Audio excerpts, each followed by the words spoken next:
Northeast Kingdom. It's the rough, rugged, and starkly beautiful woodland and mountains of northern Vermont, hard by the Canadian border.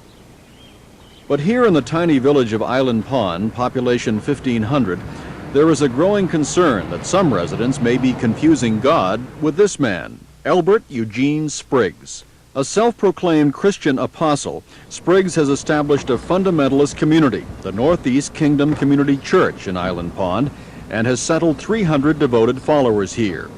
They're local citizens, actually. They own property and they have the same rights. No, I don't have no problems with them. I leave them alone, they leave me alone. At first, this poor Essex County town welcomed the church, primarily for the economic vitality it lent Island Pond. Spriggs and his followers purchased 17 houses and 2 business places, becoming substantial property owners and taxpayers. The church also owns and operates a number of commercial enterprises here, ranging from the Common Loaf Bakery, Parchment Press Printing Shop, and Common Sense Restaurant to an appliance repair shop. But a bitter child custody dispute between ex-Spriggs follower Juan Matatall and his wife Cynthia, still a church member, unleashed charges of kidnapping and child abuse that have caused nationwide headlines. When Juan Matatall joined the Northeast Kingdom Community Church 8 years ago in Tennessee, he thought he had found what he was looking for, a tight-knit Christian community sharing the ultimate spiritual experience. Over the years, Matatall and his wife had 5 children. In 1980, they moved with the church to Vermont. But Matatall, a native of Chile, says that over time, his doubts about the church began to grow. There was a few things which I was never quite in agreement with them, but I always figured that it would improve, things would get better. But they didn't. Things always kept getting worse and worse, especially the discipline. The discipline of the children and the abuse, you know, the beatings. But after a while you become numb to it. Under the church's interpretation of the Bible, children who misbehave are disciplined with wooden rods called balloon sticks. But Matatall says the methods of punishment gradually became more severe. It got harsher as the time went on.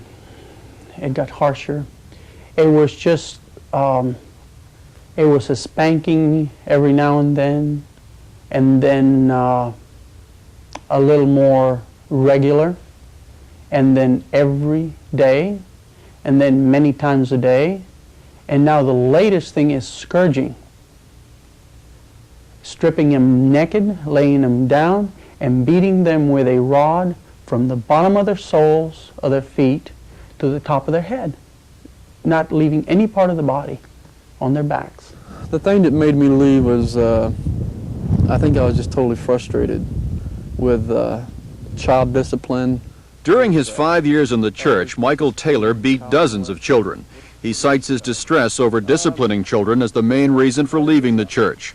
In Island Pond earlier this week, Mike Barnacle talked with Taylor outside the house where Taylor once lived. Up here, in Vermont. Yeah, sure. Children are beaten? Sure, yeah, all the time. By members of this church? Yeah, but it's people not, who live in this house? That's right, in this house, in that one down there. What do they do? Well, it's not considered abuse. You have to see that first. It's discipline. We're beating the evil spirits out of the kids. Who does the spanking? It used to be everybody, any baptized member spanked the child. Any child? Any child. I can remember instances myself where I would just go over and grab some kid. How old a kid? 2, 3. And 4. what would you do? I'd grab him. I'd say, you're disobedient. I'd say, Jonathan, stop talking. If he continued to talk, he was disobedient. I'd say, Jonathan, you're disobedient. You need to be spanked. How would you spank him? With your Well, hand? No, the hand. You don't use the hand because... Why? Because when we touch our kids with our hand, that shows we love them. We beat them with a stick to show them. But you hate them? Well, not exactly, but the stick was used as the rod of discipline to beat out or break the child's spirit. After 2 years in the church, Tom Gregoire left last September, but his wife is still a church member. Married for 10 years, the father of 4 children, Gregoire wonders if he and his wife will ever be together again. My wife is as dear to me as any of my children, and and I saw that she is being held and being manipulated by them, and she's not herself anymore. And their brainwashing techniques have distorted her thinking. She's one of the most kind, loving people you'd ever want to meet, and yet she can't function normally anymore as far as relating to anyone outside of that community, including her own husband. Daddy! Daddy! Louder! Juan Matitol's wife is also still in the church. Both Juan and Tom Gregoire are involved in court battles for custody of their children. Both have been granted temporary custody, but their wives and the church are fighting to get the children back.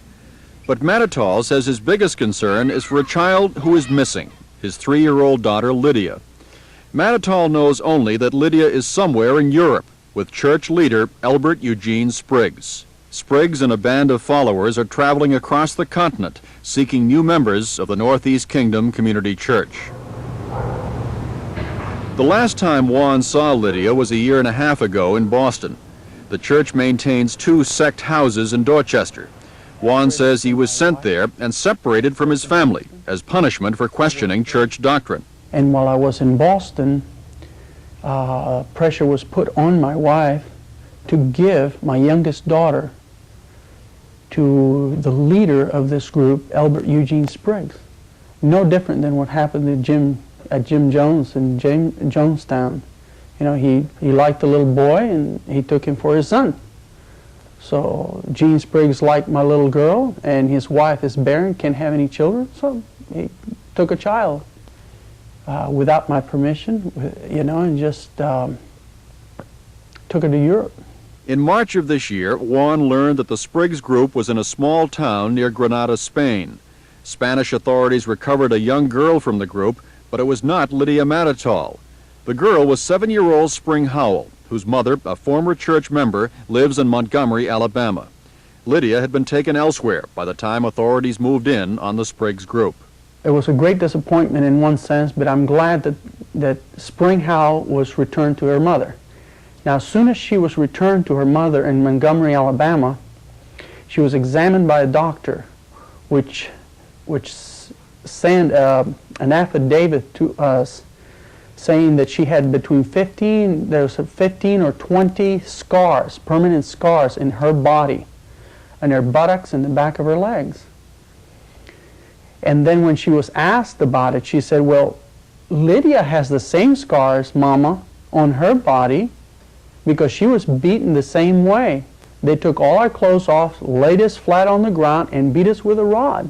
And I know that Elbert Eugene Spriggs cannot return my daughter to me because the scars on my daughter's body are going to incriminate him and put him behind bars if he comes into this country. And that's a challenge to that church. If they want to be in the light, bring her out into the light. Bring my daughter back to me. Restore my family to me, which I have the right to have. And restore my children and my family back to me, which they have destroyed. How are you? Good. What are y'all doing? Well, I'll tell you what we're doing. We're from Channel 5 in Boston. In an effort to allow the church to meet Juan Matitol's challenge, we sent Mike Barnacle to Island Pond earlier this week to talk to church members. But his attempts were rebuffed at every turn, both inside church headquarters Put your hand over the lens. and outside on the street. You know, you're really rude. This is Timothy Penn. You shouldn't listen to liars. Who are the liars? There are many liars. Who are they? Whoever listens to wicked lips is an evildoer. Who has wicked lips? In fairness to the church, much press coverage of the controversy, like a recent article in the National Star, has bordered on sensationalism. But certain church practices and beliefs have raised serious issues, and they demand a response. You know, why won't you speak with me? Issues like the dividing line between church and state, kidnapping, mind control, religious freedom, the nature and definition of cults, and most serious of all, the uncertain gray area between legitimate parental discipline and the illegal abuse of innocent children.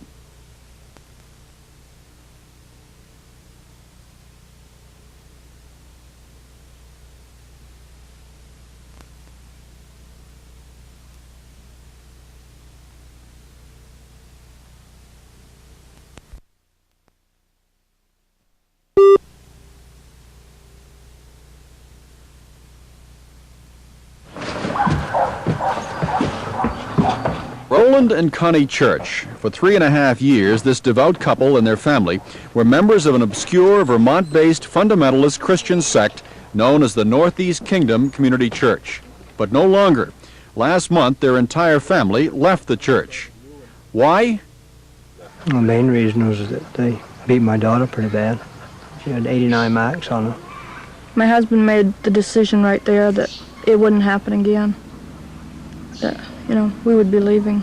Now, Connie and Roland want Vermont authorities to press criminal charges against church elders. I like to see each one of the members that was involved in that beating take the stand, and because they believe in child discipline even to that degree that I don't think they'll lie. They'll say, yeah, we did it, and hang themselves by it. He should do time for it, the one that done the beating. Suzanne Kluche. Since November, Kluche has assisted 24 other defectors from what she says is a cult, not a religion. I'll let them make decisions on their own, choices of their own, which they haven't been able to do for a long time. I see them grow. Like when they first come into my home, they're pretty sad, pretty forlorn-looking faces. Now, some people might think that's a bit of an exaggeration, but it isn't. It isn't. It's the truth. They can't make a decision on their own. But Kluche is most concerned about the alleged abuse of children. I've had them come to me and say, I love my beatings.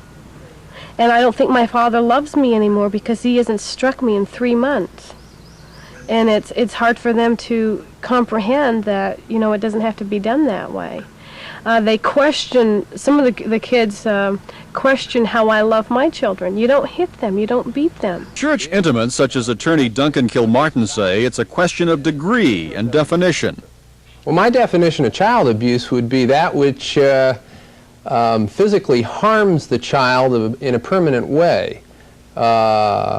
I don't think there's anybody in our viewing audience who would be over 40 years of age who was not reared in a culture and an age in this country where corporal discipline was the anticipated form of discipline, the expected form of discipline. But concerned local citizens like Kluche disagree. How much more evidence do they need? There were witnesses to the beating. The little girl herself has talked about it. She had 89 marks on her backside. They've been photographed. In fact, Kluche says she believes the Northeast Kingdom, led by a charismatic ex-carnival barker named Elbert Eugene Spriggs, is another potential Jonestown. I asked Roland Church the other day, I said, if a teaching came from Spriggs for you to douse with the grape Kool-Aid, would you do it? And Roland said, I wouldn't have. And his wife said, no way. But there were some that would do it. An historical exaggeration? Perhaps. But not according to angry and frightened former members of the Northeast Kingdom Community Church, including Roland Church. If Elbert said self-destruct, probably 90% of them would do that. I believe they would, because he's an apostle, he's a leader. He's someone they trust.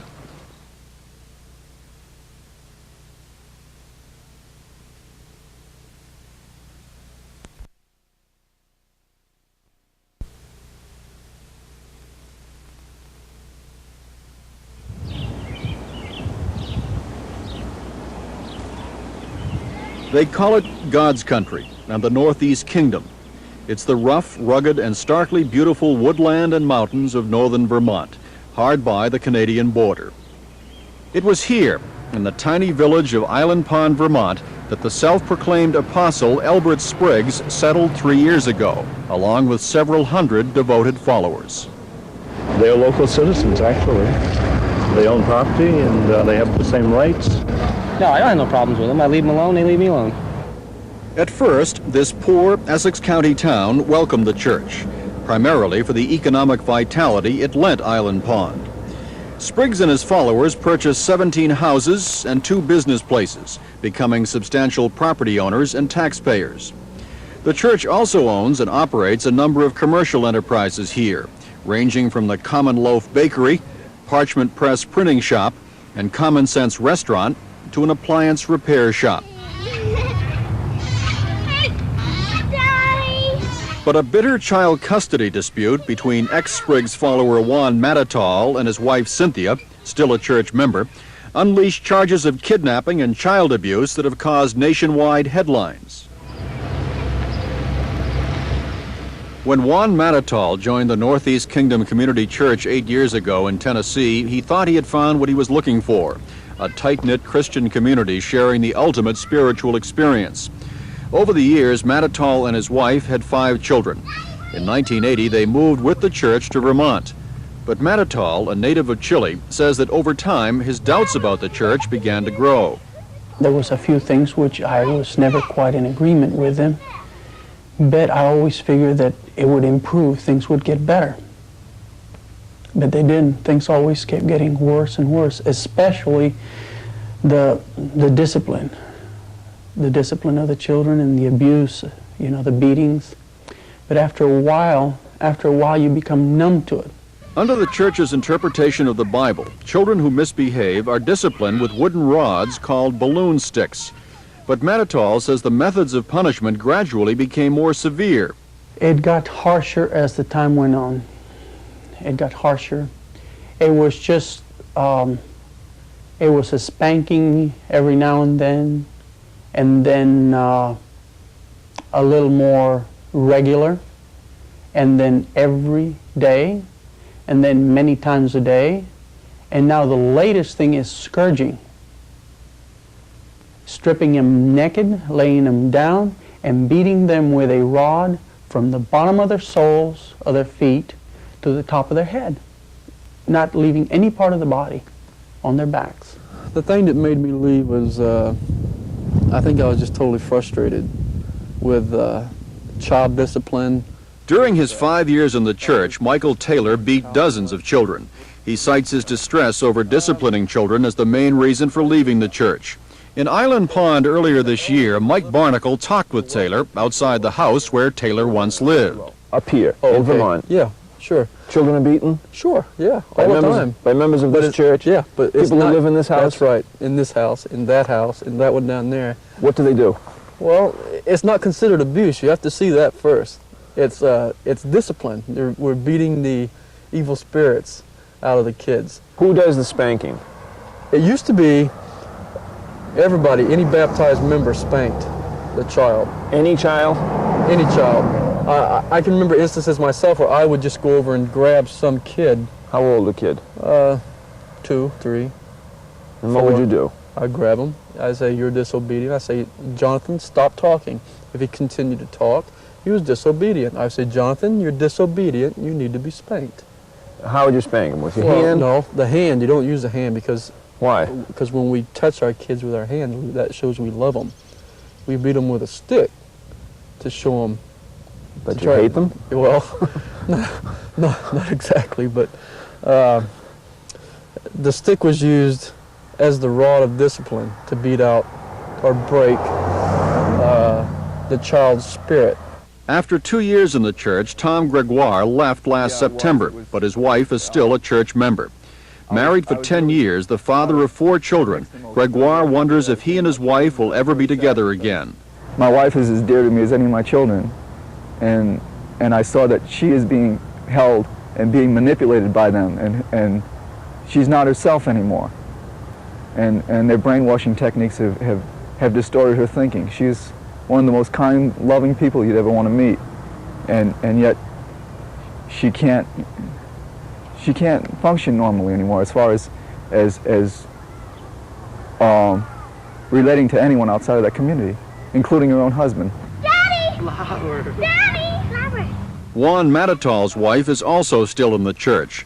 Both Juan and Tom Gregoire are involved in court battles for custody of their children. Both have been granted temporary custody, but their wives and the church are fighting to get the children back. But Matatall says his biggest concern is for a child who is missing, his 3-year-old daughter Lydia. The last time Juan saw Lydia was a year and a half ago in Boston. The church maintains 2 sect houses in Dorchester. Juan says he was sent there and separated from his family as punishment for questioning church doctrine. And while I was in Boston, pressure was put on my wife to give my youngest daughter to the leader of this group, Albert Eugene Spriggs. No different than what happened at Jim Jones in Jonestown. You know, he liked the little boy and he took him for his son. So Gene Spriggs liked my little girl, and his wife is barren, can't have any children, so he took a child without my permission, you know, and just took her to Europe.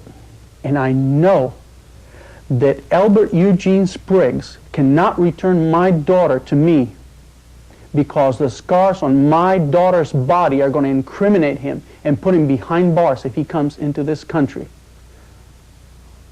And that's a challenge to that church. If they want to be in the light, bring her out into the light. Bring my daughter back to me. Restore my family to me, which I have the right to have. And restore my children and my family back to me, which they have destroyed.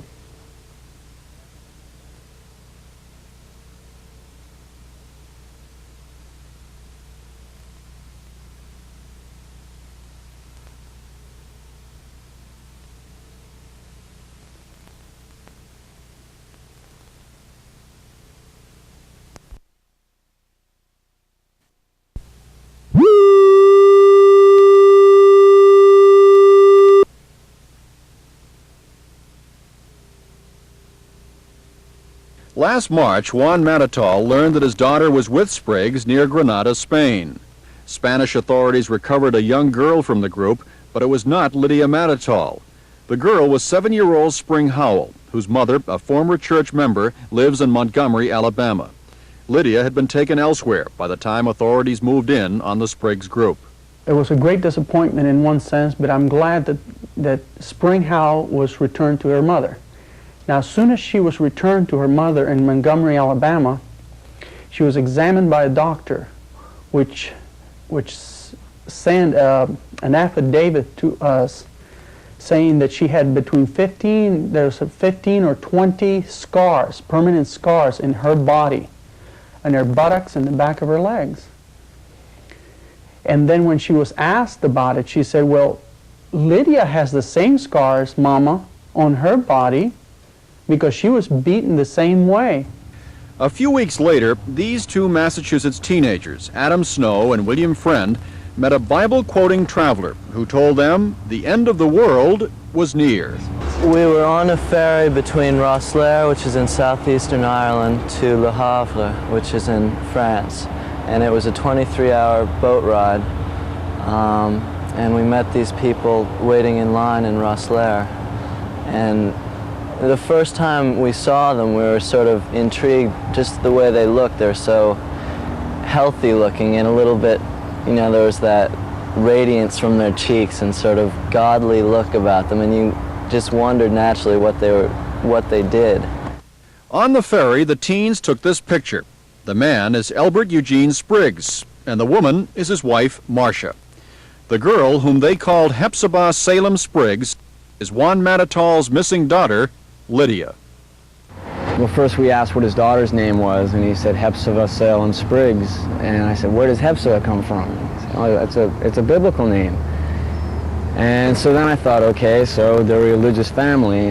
When we did ask them what they did, they opened right up and told us that they had started this community originally in Vermont and then in Boston, and now they had about 30 people in Europe. When the ferry ride ended, Spriggs invited the youths to visit their chateau, which serves as church headquarters in the French Pyrenees. And they sort of said, well, you don't have a lot of money, and it's a beautiful place to live, and you can come up and stay for as long as you'd like, and we'll give you free meals and a bed, and we'd like you to meet these people and maybe learn more about this. Characteristically, Spriggs used the opportunity to proselytize. Albert was always sort of kidding with me, saying, well, we've got to get you to open up your heart.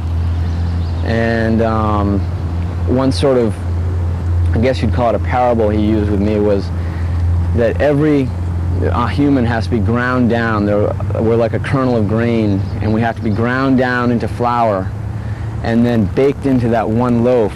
And until the human race is that one loaf, as the community, I guess, is what you'd compare it to, then you're not going to be saved. But one night at the chateau, Spriggs suddenly announced he had to leave. One night we were sitting at dinner and he told everyone that he was leaving the next day. And I said, "You're leaving? And why are you going?" And he said, well, I guess he had just gotten a letter and the flight arrangements had been made and they were leaving the next night. I'm almost positive they flew into Boston to stay in one of their houses in Dorchester. And so the odyssey and the mystery of the Northeast Kingdom continues. Chased from their original home in Tennessee, Spriggs and Company journeyed to Island Pond. Since then, they have expanded to bases in Boston, Maine, Montreal, and New Brunswick. In Europe, their base is in France, but they've been known to operate in Spain, Portugal, Germany, and Sweden.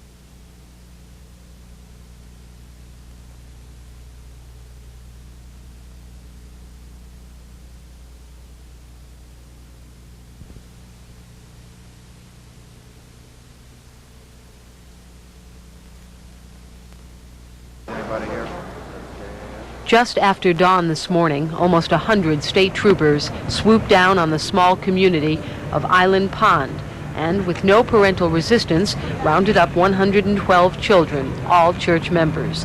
The plan was to keep the children for 72 hours and have doctors check them for bruises or other signs of beatings. This has been an option for a very long time and an option that no one wanted to exercise unless all other options had been explored, and we felt that the governor felt, after being approached by Human Services, by Social and Rehabilitation Services, he concurred that this was the route that needed to be taken so that once and for all there could be a determination made. While the state has insisted today's action was to protect the children against abuse, there has been considerable resistance and disagreement from the Civil Liberties Union. What you really have here is probably something that is the equivalent of what went on in the Jewish ghettos in Poland in 37, 38, 39, 40, and 41. I mean, this is a day of infamy in Vermont. The Northeast Kingdom Community Church calls itself the Kingdom of God, and the outside world the Kingdom of Satan. Church members subscribe to corporal punishment, claiming it is in the Bible, that it is the only way to give children conscience. The practices caused public scrutiny 2 years ago, when dissenters left, accusing church elders of beating their children unmercifully. They beat my daughter pretty bad. She had 89 marks on her. He should do time for it, the one that done the beating. And that's just what the state is trying to do, prosecute if there is evidence of child abuse.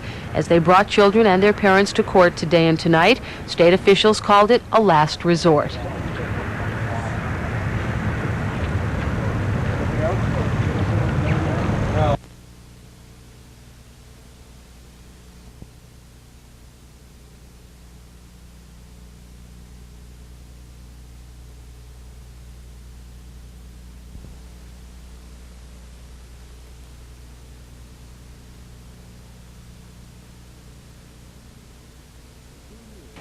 For 2 years, the state of Vermont has been frustrated in its efforts to learn whether children of the Northeast Kingdom Community Church are victims of abuse and neglect. Church members cite the Bible as justification for corporal punishment and say physical discipline is a sign of love. Today, 80 state troopers and 50 social workers armed with warrants rounded up 112 children of church members to determine if the discipline went beyond legal bounds. The only recourse was to either ignore the entire situation because we have been unsuccessful in those other approaches, or to really go in and make a determination once and for all whether there is evidence of abuse and neglect. And if there is, to do something about it, and if there is not, then the issue is laid to rest. I think what happened this morning is a travesty of justice. It resembles what occurred in 1939 in the Jewish ghettos in Warsaw, Poland. And I hope that the federal government will prosecute every state official who conspired to violate these people's civil rights. In May of 1983, these two parents said they witnessed part of a 7-hour beating of their 13-year-old daughter by this man, Charles Wiseman, a church elder. They beat my daughter pretty bad.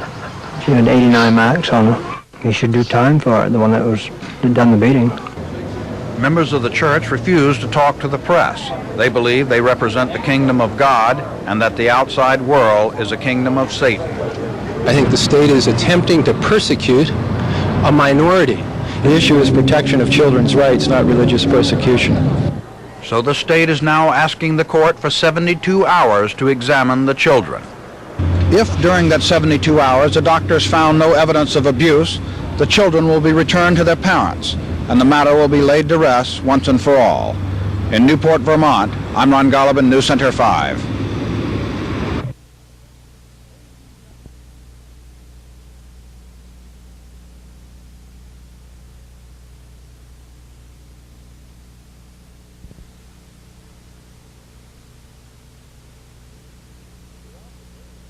Throughout the day, the people of Island Pond went about business as usual, but the meeting had most buzzing with anticipation.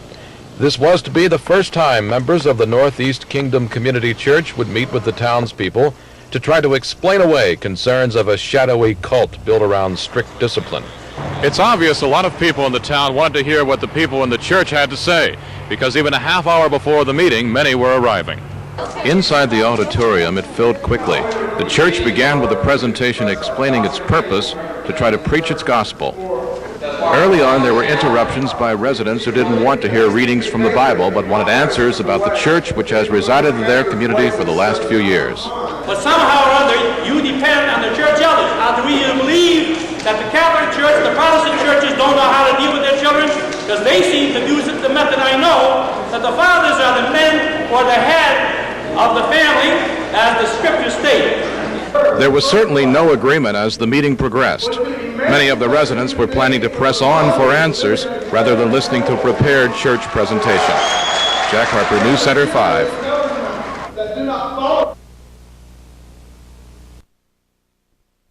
He goes, yes, you can. He goes, yes, you can. This Ontario couple says the church has brainwashed their son and his family. They're very suspicious of us. Almost to the point of being paranoid about it. Defectors say the church is a dangerous cult. There are people at the church now who openly profess that if they were told to kill, that they would kill, and if they were told to take poison, they would take poison. The Journal with Keith Morrison.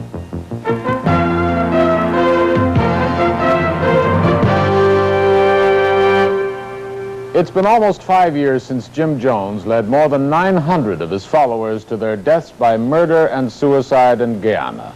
And yet society and government are still perplexed about how to deal with the modern phenomenon of cults. Jonestown was an extreme example, but there are more than 1,000 cults operating in North America, and many use destructive forms of mind control. Yet they are protected by constitutional provisions allowing freedom of religion. Tonight, the story of the Northeast Kingdom Community Church, a Vermont-based religious group that is now actively recruiting Canadians. The church is at the center of a controversy involving charges that they systematically brutalize their young children. This discipline, they say, is inspired by the Bible. The Kingdom and the Children, the Journal's Terence McKenna reports. I never drew blood on any child, but I disciplined a child to the point of the blood being seen on the top of the welt. But, I mean, at that point, I knew it was time to stop. Mike Taylor was a member of the church for 5 years. Now out, he's struggling to understand how he beat little children with a wooden rod. I mean, I've done that. I did that a lot of times, you know, because, I don't know, it's just like, it's disgusting, but it was like a trip, you know. I was on a power. I mean, this is my discipline case here. I'm the king, and you need to be disciplined for 10 hours, you know, or something like that. I mean, that's how you would look at it. You know, it's totally disgusting.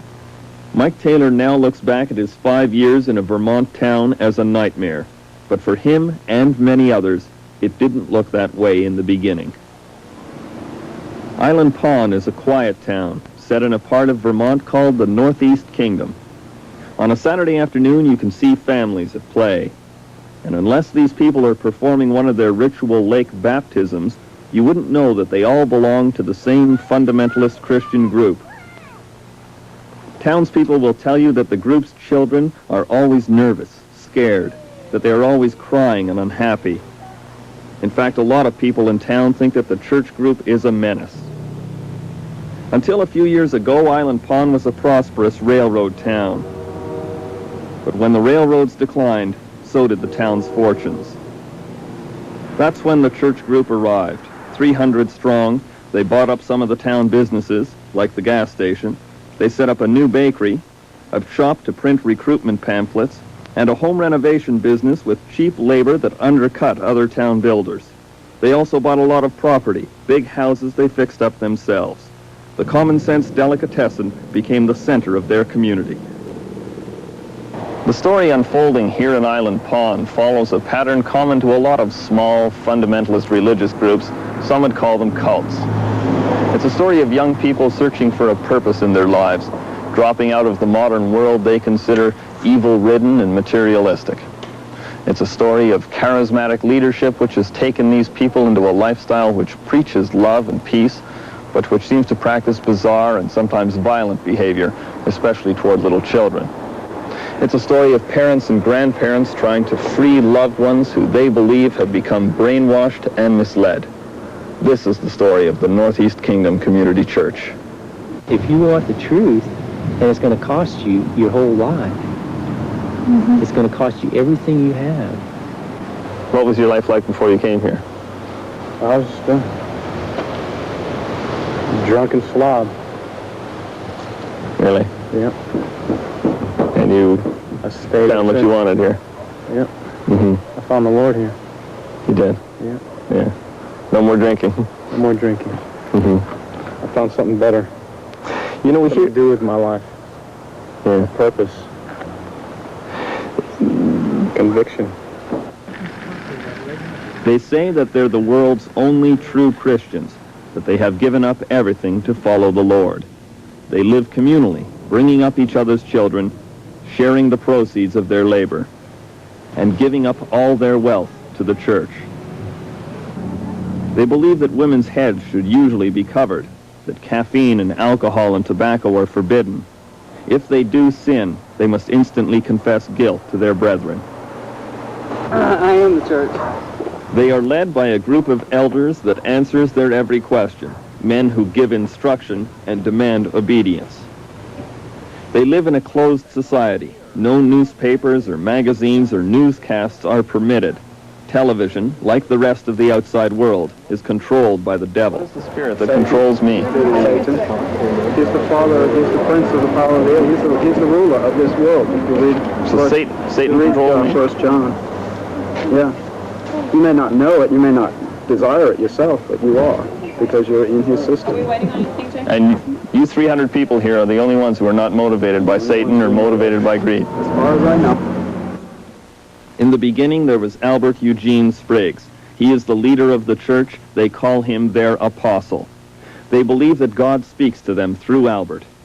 He grew up in Chattanooga, Tennessee. They say he was always charismatic, always a leader. He worked for a while as a carnival barker, but then found religion while living in a mission for the homeless. He gathered young people around him and started a church, but soon had some run-ins with the law because of his preoccupation with biblical teachings on child discipline.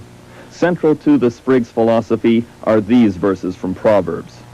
Foolishness is bound in the heart of a child, but the rod of correction shall drive it far from him. The blueness of the wound cleanseth away evil. Thou shalt beat him with the rod, and shalt deliver his soul from hell. Carol and Arthur Freitag were briefly members of the Northeast Kingdom Church, but were driven away by the Spriggs vision of molding perfect generations. Jesus Christ is going to come back one day and get the perfect church. So the only way to do that is to have perfect children. This is what's in their mind. And so what they do is they discipline their children.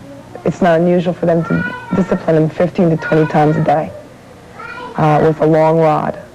10 years from today would put those children at an average age of about 20. Okay? So if we're looking at children, maybe 200, that are 20 years old, that are taught that they are to obey on the first command, then you have a group of young fanatics, and I think that they would make Charles Manson or anybody else look like a bunch of kindergarten kids. There are people at the church now who openly profess that if they were told to kill, that they would kill, and if they were told to take poison, they would take poison, because that's what authority is, and that's what's needed in that kind of organization. Mike Taylor now lives in Florida, but he came back to Island Pond to tell us about his 5 years in the church, about how he looked up to Albert Spriggs at the beginning. At the time, when I first moved in, I said, man, who would do this, you know? This guy must be of God.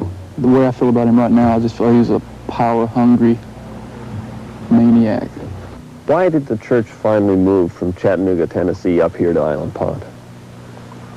Because of the pressure, the heat from the police, the social services, parents, any other group that was against the community just got too much for us in Chattanooga, so we moved up here. Mike Taylor paints a haunting picture of the goings-on hidden behind the church's pastoral image in Island Pond. He led us to the area they call their Garden of Eden, just outside of town, and told us about the bizarre activities he witnessed in the church. How they discouraged people from going to doctors and hospitals, how they practiced their own brand of medicine, and finally how babies have died and their bodies were buried secretly in the woods. This is one. That's another one I never knew of. There's one over there. There's got to be another one down here somewhere. Mike Taylor remembers how several babies died during childbirth or shortly after because of negligence. That's the same thing that happened with the Chambers baby. If it's God's will, I know you're having difficulty with his labor in this birth, but if it's God's will, the baby will live, and if it's not, he'll die. Well, the baby died because nobody knew how to suction the lungs of the fluid that filled them. You know, nobody knew how to do that. What did you think at the time when these babies were dying and being buried out here in the woods? Didn't it occur to you something was going wrong? Yeah, it did. It did. It bugged the hell out of me. That the children were suffering. I mean, those kids, Andrew Paul suffered, and that they wouldn't do anything about it.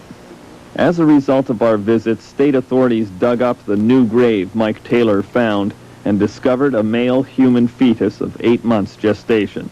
A state investigation will continue.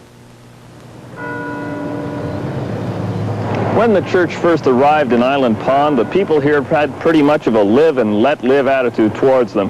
But things have deteriorated a lot since then. A few months ago, someone took a rifle and shot up their restaurant here and their gas bar up the street.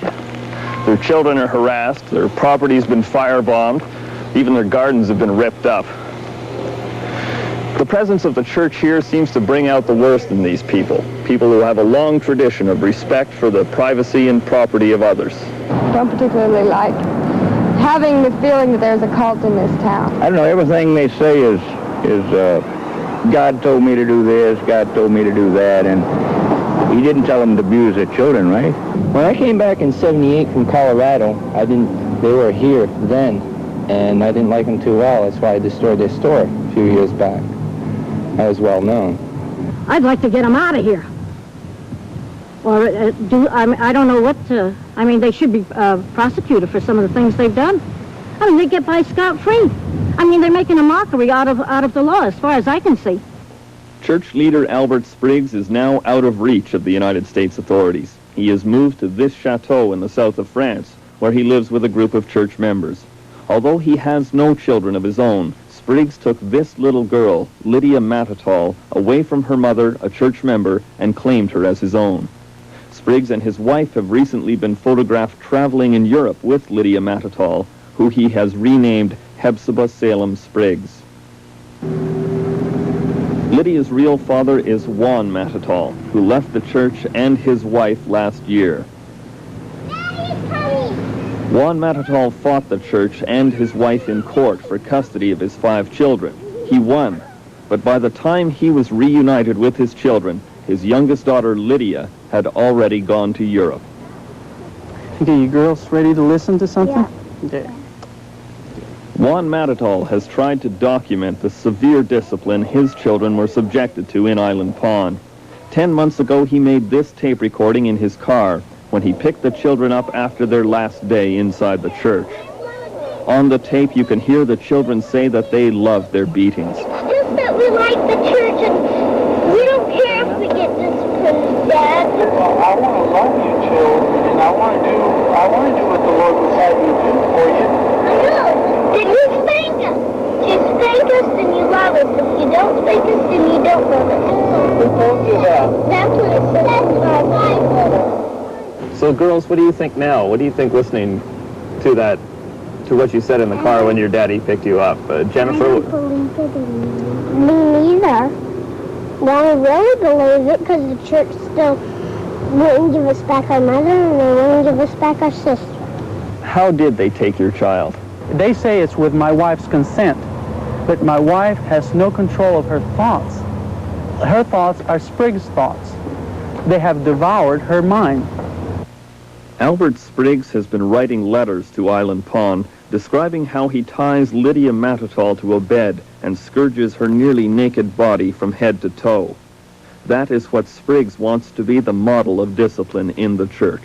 I know that if Spriggs returns my daughter Lydia back to us, that the scars on her body are going to incriminate him. So this is why he's such a coward that he won't come out in the open and says, "Here I am." For 10 years, Roland Church traveled the United States in a horse-drawn wagon, living a simple Amish life, working as a blacksmith and farrier. Then he joined the Northeast Kingdom Church, attracted by the feeling of community in Island Pond. They were attracted to him because his horseshoeing business brought in $40,000 a year. Hi. Things started to go wrong, though, for Roland Church. He began to feel that the elders were taking advantage of him. But he didn't leave until the 7-hour-long beating of his 13-year-old daughter, Darlene, by this man, Eddie Wiseman, the community elder now in charge of Island Pond. And stripped her down to her panties and had her leaning up against the window casing. Like I said, Eddie Wiseman sent someone out to get a rod, an extra long one, he said. He told me that he was going to discipline my daughter, but I submitted to that, but I didn't believe it'd be that severe, so, because I'd never seen it that severe, that number of hours and the max and all. So they came back with an extra long rod? Mm-hmm. And what did they do? Started using it. They'd use it a while and talk a few minutes, and use it again, talk a few minutes. And they'd hit her up and down her back and thighs and buttocks. The 89 max on it when it was done. How hard would they hit her? Hard enough so that you could hear the air whistling with that stick. Eddie Wiseman told me to stand up by the window and put my hands on the windowsill. And so I did, and he goes, "I don't want you to scream loud." And so I tried. And a couple times I cried out, I can't bear it, I can't hold it. He goes, "Yes, you can." What was going through your head when you were watching the elders of the church beat your daughter in front of you? I could hear it, but I couldn't see the literal marks until after it was over. She tried to turn away from them all the time as they was hitting her. She was told to stand straight up. But I was scared, I guess. Brainwashed still. Not now, but I was then. Roland Church left Island Pond after his daughter was beaten, and 3 weeks later he initiated the first legal charges of child abuse ever laid against a church elder. It was last August 11th in a St. Johnsbury courthouse. Charles Edward Wiseman was charged with simple assault. Trial date is pending. The church elders are reportedly thinking that it may be time to pick up their children and move on again, and one place they naturally look to is Canada.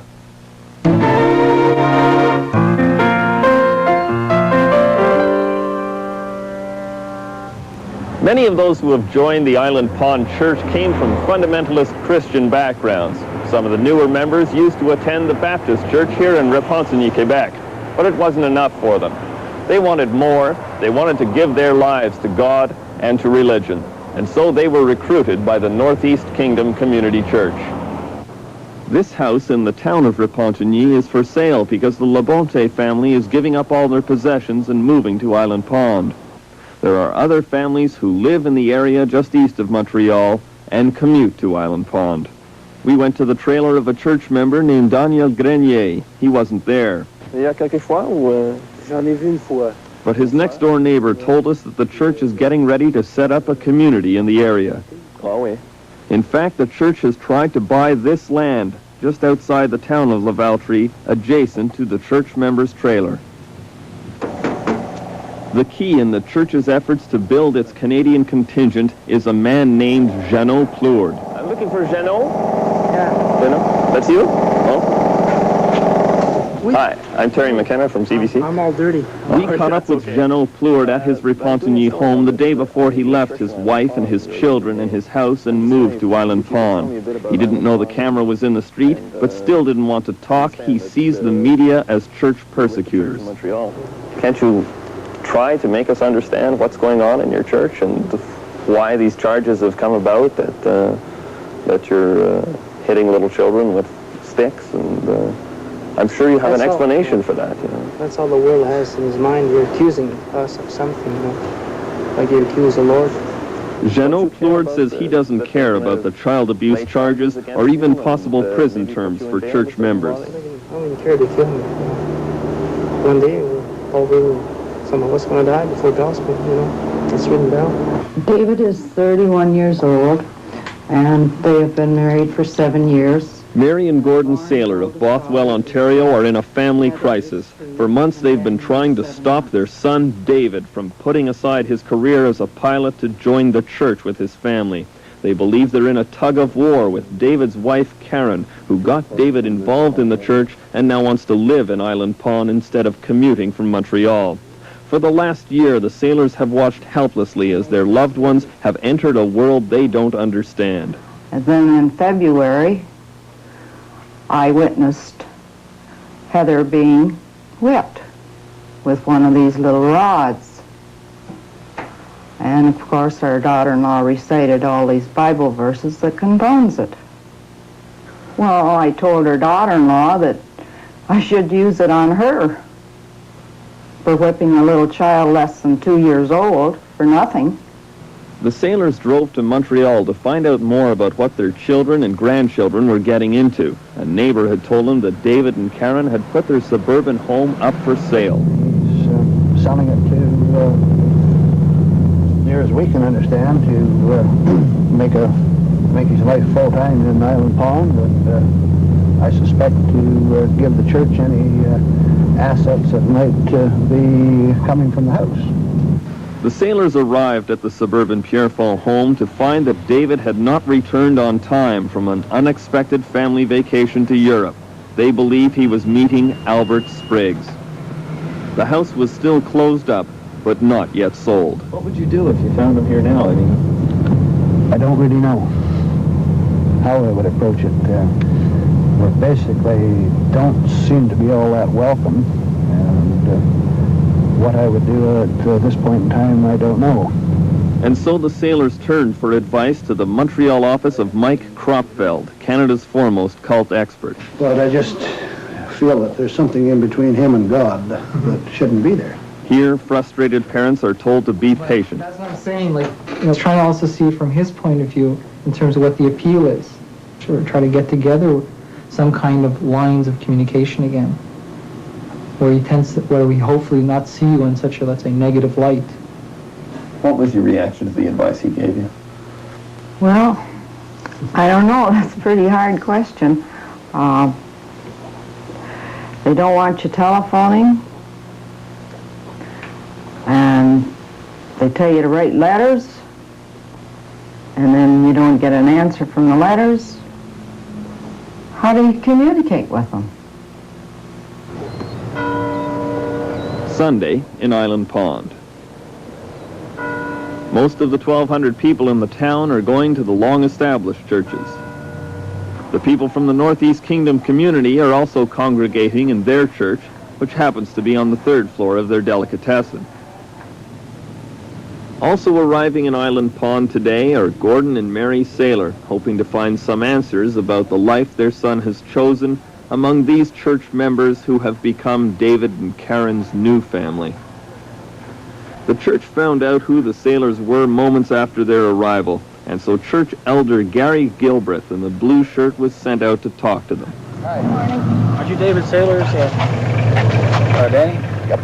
We recorded the encounter from a van across the street. I know it's probably pretty hard to understand maybe what David's doing. It's been hard for my parents. I've been in the church for 10 years. And, it's hard to understand a guy giving up a career that he worked his head off to get. But now all of a sudden, it's all different. Well, he's seen the pearl. That's all. It's like the Apostle Paul saw. But is this true that the Apostle Albert Spriggs makes policy for the church that's used in your teachings? Well, he brings things sometimes that the Lord gives him. A lot of people haven't even met him yet. They hear all these things about him. They're trusting the Lord, and they'll get to see him someday. And there's going to be a lot of apostles come out. Your son may be an apostle, but it's not a man with a... But the Sailors don't want an apostle. They want their son. It's hard to take. Hard to take. David Saylor refused to be interviewed by the Journal. He has not abandoned his flying career, but he's still not on speaking terms with his parents. They're very suspicious of us. Almost to the point of being paranoid about it. They seem to think that we're going to try and kidnap them, I guess, and when all we do is love them, we want them back. As far as we're concerned, they have cut us all off pretty well as family. And I figure it's the church that's done this. How do the members inside the church rationalize the child-beating charges of their former brethren? After the Sunday service, we approached them directly. Our life is within us, and if you're really interested in that, come and receive part of our life. Well, a lot of people who were interested in the church and who were here for years tell us that they found bad things going on here. And do these things happen, or don't they? That's what I'm trying to find out. They don't happen. Our life is our only defense. I mean, we just can't explain things. You just have to see our life and just receive what we have. Have you ever seen anybody here hit a child with a rock? No. Never? Never. Never. Do you know that it goes on? Oh, I'm sure it doesn't. You're sure it doesn't? Yeah. Really? Yeah. The church member asked me to walk with him away from the camera, where he explained why he could deny the child beatings with a good conscience. The two spirits. This is the mind that you have on it and the mind that I have on it are different. And that's how come I can say it, because the mind you have isn't the mind I have. So it's okay to lie to me because I'm coming in the wrong spirit? I'm not lying to you because it's spirit. It's the spirit that counts. How can you talk yourself into this? If you tell me a barefaced lie in front of your God, and you can tell me that's okay because I've come here in the wrong spirit? The two spirits. I can't believe how you could talk yourself into this. Let's say I lied to you. How did you do that? I didn't think it was a lie. The more I come to it, though, it was a lie. So what is the truth? I couldn't tell you that. Because you wouldn't understand. The capital of Vermont is Montpelier. The responsibility for action in the case of the Northeast Kingdom Community Church lies here with the state authorities. Church versus state is always a sensitive area of conflict, but the Justice Department here has been accused of dragging its feet and evading the Island Pond situation. Attorney General John Easton says that avoiding the appearance of religious persecution is not his only obstacle. One of the problems that we've encountered is that many of the complaints that have come to our attention, witnesses are not readily available. And so while some people will allege that there's wide-scale and widespread abuse, we haven't found enough witnesses to bring that home in order to justify filing criminal charges. Mike Taylor and the other church defectors don't agree. You bring up the state of Vermont, I'm thoroughly pissed about the state of Vermont. You know, they've we got 8, 10 people with 5 years apiece telling them actual stories about stuff that has gone on. If the state was smart, they'd get a search warrant together and they'd pop in there at breakfast time. And they say, okay, we have a warrant, we want to see every kid's butt. I mean, nobody'd be able to move. I mean, they'd see the kid's butt, you know? And I'm sure they would find plenty of cases of child abuse right there. To have generalized expression